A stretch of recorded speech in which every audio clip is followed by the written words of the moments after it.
Buenas. Hoy nos metemos en un jardín que, a primera vista, parece solo para abogados, pero que en el fondo nos toca a todos. La incapacidad absoluta en el derecho civil. Tenemos entre manos un análisis jurídico de Colombia, pero la historia que cuenta es universal. Y nuestra misión aquí es desgranar una idea que choca de frente con el siglo XXI. ¿Qué significa que la ley te considere incapaz de decidir por ti mismo? Porque aquí está el meollo, la tensión que lo mueve todo. Por un lado, una ley con siglos de historia diseñada para proteger, y por otro, pues, los derechos que hoy damos por sentados, la dignidad, la igualdad, la autonomía. Así que la gran pregunta es cómo se protege a alguien sin anularlo. ¿Dónde está la línea entre cuidar y controlar? Es que esa pregunta lo cambia todo, porque no hablamos de un artículo perdido en un código, ¿eh? Hablamos de cómo una sociedad se mira al espejo y decide qué hacer con las personas que no encajan en el molde del ciudadano ideal, ese que es 100% autónomo y racional. El análisis que vamos a hacer se centra justo ahí, en entender quiénes eran los protagonistas de esta historia, qué consecuencias prácticas tenía esta etiqueta en su vida y, sobre todo, cómo un terremoto llamado Constitución y Derechos Humanos ha sacudido los cimientos de este edificio legal tan antiguo. Vale, pues empecemos por los cimientos. Para entender quién es incapaz, primero hay que saber qué es la capacidad para el derecho. Y aquí hay una distinción que parece la piedra angular de todo el sistema. Totalmente. Es el ABC. El derecho distingue dos pisos en esto de la capacidad. El primero es la capacidad de goce. De goce. Sí, de goce. Es sencillísima. Es la aptitud para ser titular de derechos. Por el simple hecho de ser una persona, tienes derecho a heredar, a ser dueño de una casa, a tener una cuenta bancaria. Nadie te lo puede quitar. Es como tener un DNI jurídico desde que naces. O sea, es el derecho a tener cosas, a que el mundo te reconozca como un sujeto de derechos. Exacto. Pero luego está el segundo piso, la capacidad de ejercicio, y esta es la que lo lía todo. Es la aptitud para usar esos derechos por ti mismo. No solo ser dueño de la casa, sino poder firmar el contrato para venderla. No solo tener derecho a una herencia, sino poder aceptarla y gestionarla. Es la capacidad de obligarte, de firmar, de actuar en el mundo jurídico. Entendido. La distinción es clave. Una cosa es ser el dueño del coche y otra muy distinta tener las llaves y el carnet para conducirlo. La ley protege que el coche sea tuyo, pero a lo mejor no te deja ponerte al volante. Esa es la analogía perfecta. Y ahí es donde entra la incapacidad absoluta.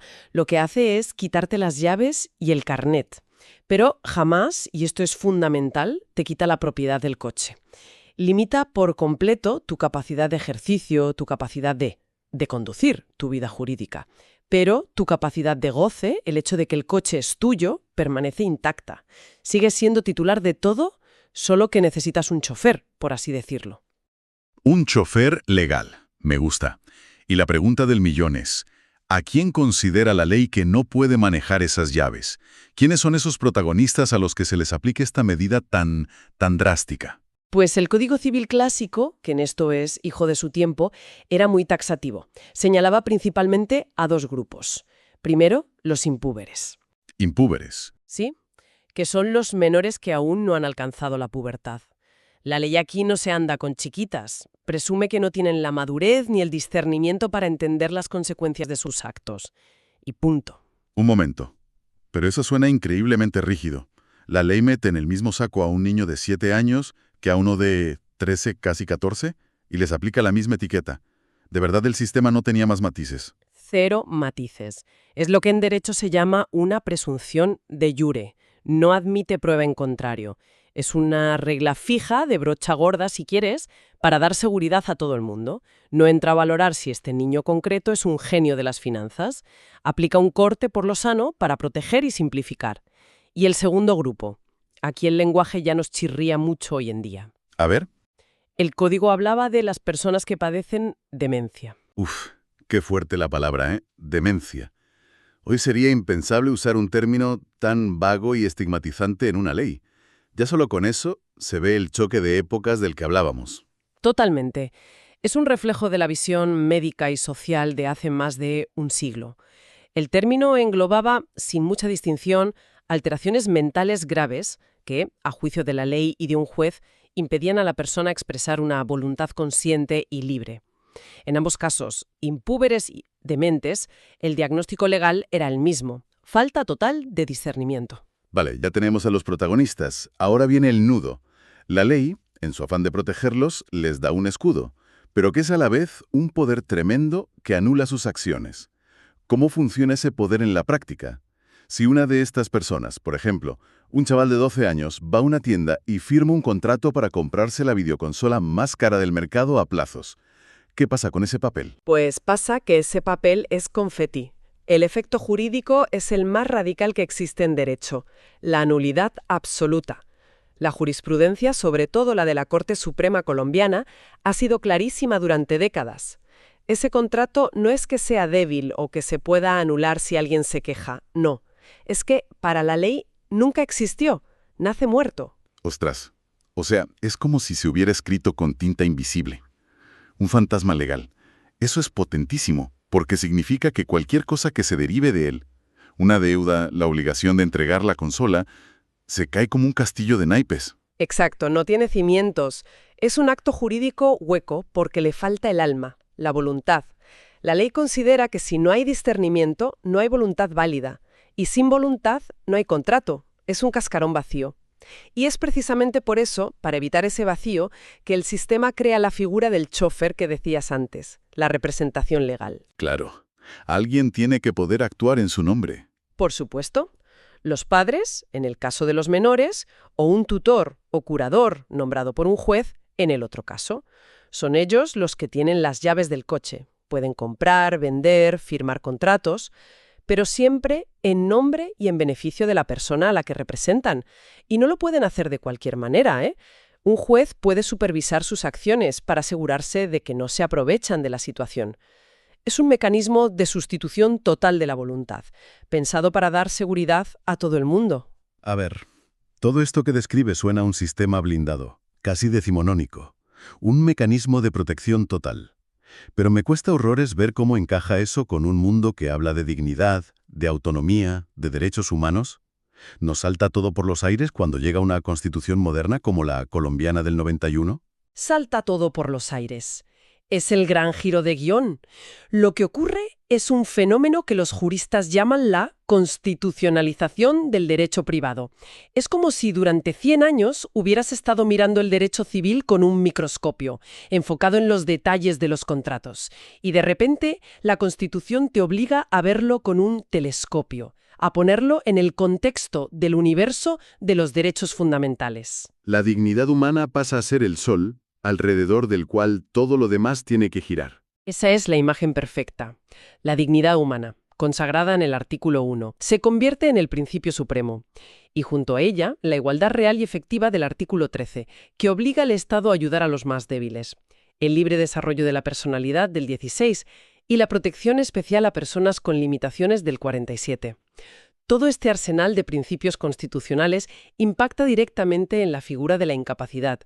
Ya no se puede interpretar como una simple etiqueta que anula a una persona. La perspectiva cambia por completo. Ya no es «esta persona no puede», sino «¿cómo hacemos para que esta persona pueda hasta donde sea posible?». Has dado en el clavo.